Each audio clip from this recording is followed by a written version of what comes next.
One major change I've seen, and it could still continue during the Trump administration, is the evolution of the Department of Commerce into a national security relevant operation. You know, it used to be trade and commerce were sort of their own silo, but national security is now overlaid on them. So you've got the CHIPS Act, you have industrial policy, which is now embraced. You could never say the words in the White House around there.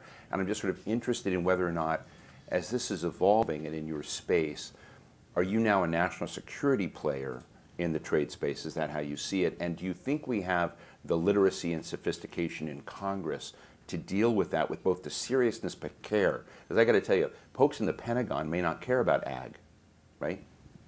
Right. Well, COVID taught us that we were more dependent, for personal protective gear, not to mention pharmaceutical products, that we were more dependent, say, on China than I think a lot of us realized. So I think you look at all those supply chains, and certainly our food, it is very important for us to sort through all of this, see where we can, like I said, elevate the discussions here. But a discussion we must have, engagement we must have. We cannot afford to pull back. Like we've seen for the last 4 years, especially when we lead the world in digital, among many other things, agriculture as well.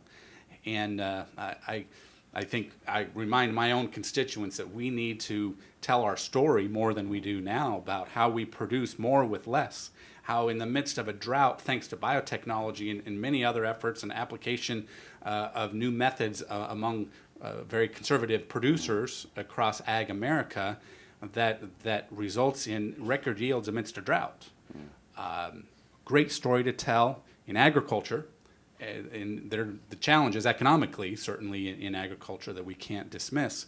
But I think we can be stronger for it. Let's have these vigorous discussions that we know we need to have.